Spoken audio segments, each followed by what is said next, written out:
a tournament series that was held at Portland Game Store in April of 2026, and this is part of a tournament series called the Trials of Spring that the store put on. This particular tournament is called the Magical, and the theme for the Trials of Spring series of tournaments was that each tournament was locked to a set of 6 avatars that you could choose from to bring to that specific tournament. The Magical avatar pool contained the Magician, the Sorcerer, the Spellslinger, Sparkmage, Enchantress, and Avatar of Air. The series is meant to kind of spark more creativity, to allow people to maybe have some fun, try out some avatars that they haven't had a chance to try out yet, and be more flavor forward than just like a typical ultra competitive tournament format. The top of the screen is Steve. Steve actually works at Portland Game Store and is the genius behind orchestrating the Trials of Spring for us here. At the bottom of the screen is Patrick playing Sparkmage.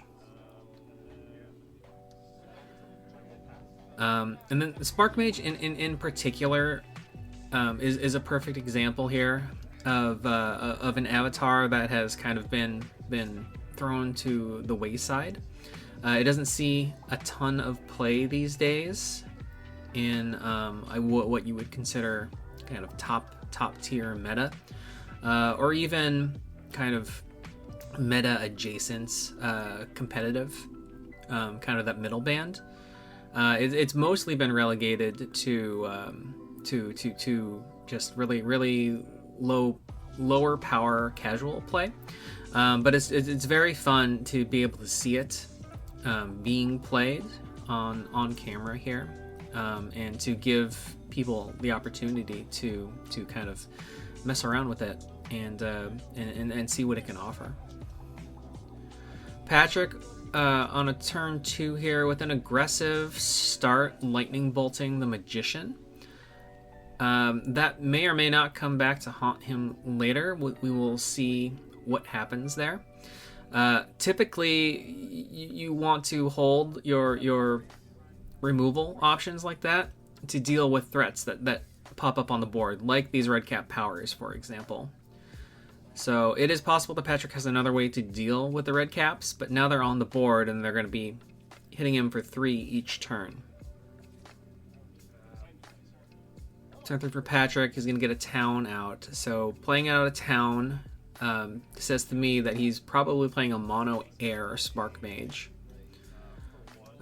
Playing out the Skeletal Mage with the discount, and that's going to allow him to recast the lightning bolt, which was a lucky break for Patrick, being able to recursion that value right when he needed it to remove the red cap threat. And it is possible, just because he had that Sparkmage in his hand, he knew he had that Sparkmage in his hand.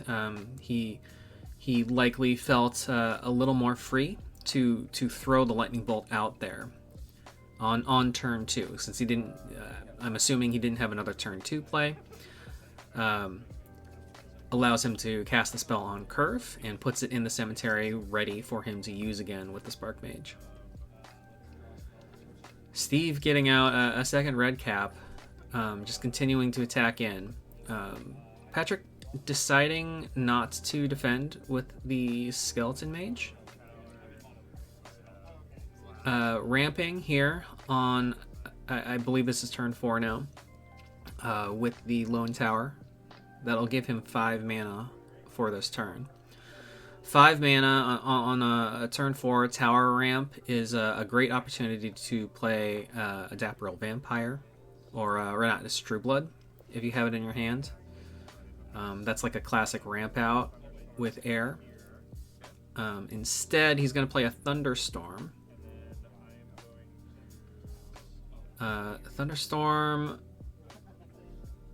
coming down here, the placement. I mean, I think it is possible that he could have done the placement there to prevent his own minion from being caught in it. But he might not be thinking about that at this point in time. Last point of mana in his mana pool this turn for a browse. He's going to get to look at 7 cards off the top. And he's going to get to choose one here. And unfortunately, he's a little off camera there, so we don't get to see the entire spread. But browse, just a very powerful card in general, being able to look at 7 and choose one there. There's Dapper Vampire, pretty strong. I think it's likely, unless he has other minion threats in his hand, he probably chose the Dapper. I saw some other things, like another Skeleton Mage, and no heart. Yeah, it looks like the Dapper's in there now, in his hand. So Patrick, having spent all his mana, all his actions, he's going to pass turn here. And yeah, it looks like Patrick he just wasn't aware that the thunderstorm is I guess like a random roll, or he didn't think about it at the time. Steve pointing that out. So we're going to do like a high-low roll there on a 50-50 chance. Patrick gets lucky, and it targets the red cap Poweries, and that removes those from the board for him. And the thunderstorm sticks around. He has the option to move it, so he could definitely swing it away from his Skeleton Mage.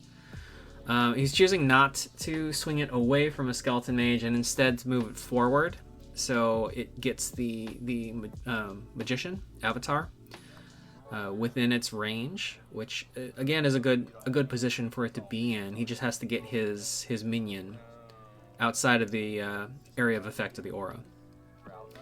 Steve with a Funeral Pyre, banishing 3 cards from Patrick's cemetery. At this point in time, I think the only thing in there was the browse. That brings Steve to 4 mana, I believe.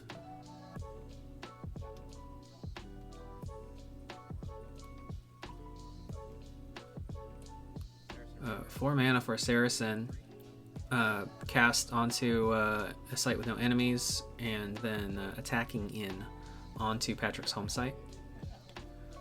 So another 3 points of damage in.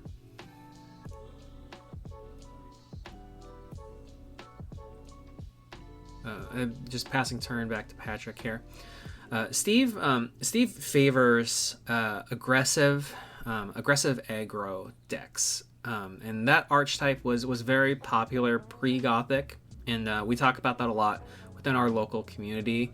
In a post-Gothic world, or a Gothic meta here, control and tempo decks have really risen to the top, and we're finding that aggro decks have a little harder go at kind of cracking those decks, like those water or water-air decks especially, that just have a lot of threats and a lot of answers in their hands the entire game. It's not impossible to snake out some wins with an aggro deck. Like you can still draw exactly what you need, and your opponent can still kind of stumble for a turn or two, and that could be the opening that you need to kind of rush in that damage and get them to door faster than they expect. There's that Dapper Vampire that we saw Patrick fish out with the browse. The Dapper Vampire is a real threat that Steve kind of has to address and deal with here. If he allows it to stay on the board, to start swinging, I mean, it could just fly down, swing into that Saracen, remove the Saracen, and then also heal Patrick for 4 points of damage on the strike. So that's a huge life swing. Like if we're looking at like both like combined total of healed life points. I guess we're only talking about like a 4-point life swing on the heal, but it also gets to remove the Saracen, which is super powerful. Patrick, I think again just forgetting that he has to random roll the skeleton mage, but still just getting really lucky with those 50-50 chances, and targeting the magician again for another 3 points of damage. And this turn opting to move the thunderstorm a step over to kind of get it out of his way and still target Steve. Steve with an answer to the Dapper Vampire. He has an infiltrate. Infiltrate coming in. It'll tap the vampire, give it stealth, but it nullifies that threat that Patrick had, and is going to be something that Patrick now has to play around. The Saracen continuing to beat down on Patrick for another 3 points of damage.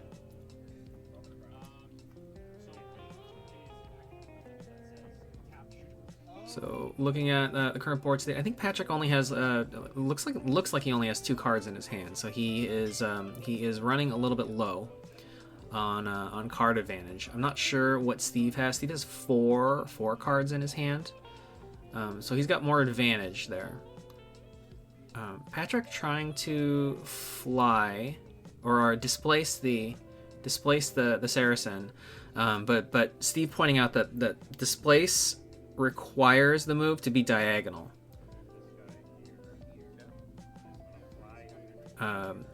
Patrick lining up an unorthodox play here. He's going to displace his skeleton mage to Wuthering Heights. Wuthering Heights will fly it down, and then he's going to attack in for a point of damage.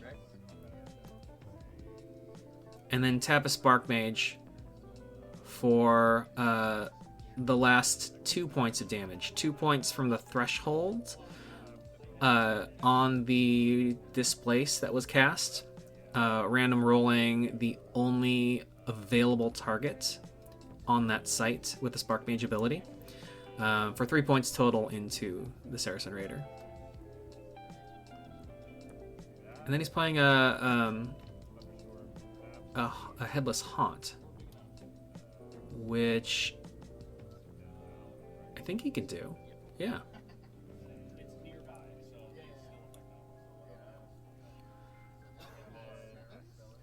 Passing turn back here, not leaving a minion target available for Steve with the Dapper Vampire, which is nice. Dapper Vampire could still attack in to the Sparkmage if Steve needed to heal for 4 points of damage. The issue with that, though, is that as soon as it deals damage, the control from Infiltrate breaks, and then control of that minion passes back to Patrick.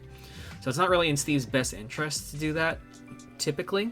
You usually want to kind of trade the vampire with something else on the board, still get that heal, but remove it somehow. Steve, again, with just an ultra aggressive agenda here, attacking in twice with the ignited. On 2 ignited casts for 6 points of damage total, and then choosing just the pass turn here. He could have also chosen to attack in with the vampire and brought to bring Patrick to door. That is a slightly less of a threat if he does that, just because once Patrick is on door, it somewhat negates the advantage of having the vampire being able to heal on strikes. It still gives him back a 4-power minion, and I think this is probably the correct play by Steve to leave that in, just because once he brings him to door, if Patrick is in a position with the Dapper Vampire, the Dapper Vampire has stealth and it can attack in undefended. Patrick is kind of misplaying here. I think he is just unaware of or kind of missed that Wuthering Heights can only fly minions on top of it.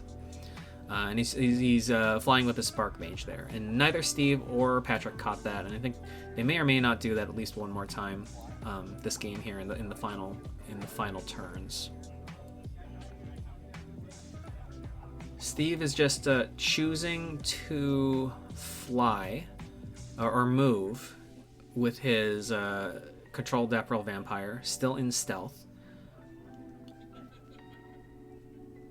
And here's like another opportunity that I think Patrick may have missed, is that the Sparkmage ability targets a location and then deals damage to a random target there. So he can sneakily get around. He can sneakily get around stealth on the vampire, and since he just equipped the poison dagger on there, instead of doing that move last turn, he could have just dealt the damage to it. If he had an air spell to play, he could have dealt the damage to it, and then automatically killed it, and removed that threat from the board at least. Steve just taking a move with the vampire, positioning it to where he thinks that he can kind of get in that attack that he needs, that final attack that he needs on door, and then getting Patrick to door with a Wild Fanatic with charge for that last 2 points there on that turn. Another random roll for the Headless Haunt on positioning at the beginning of Patrick's turn there. Unfortunately, not exactly where Patrick wanted that. Unfortunately, he's only got one card in hand. It is a Displace, and again, like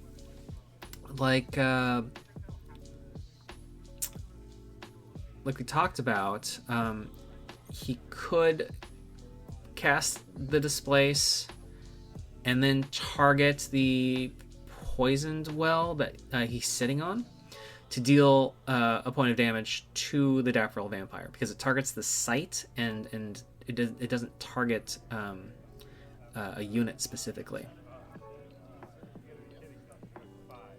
Unfortunately, I don't think that line of play is available to him anymore, just because if he did that, he would the Sparkmage avatar itself would still be there, and all Steve has to do at that point is attack in with his magician for a point of damage.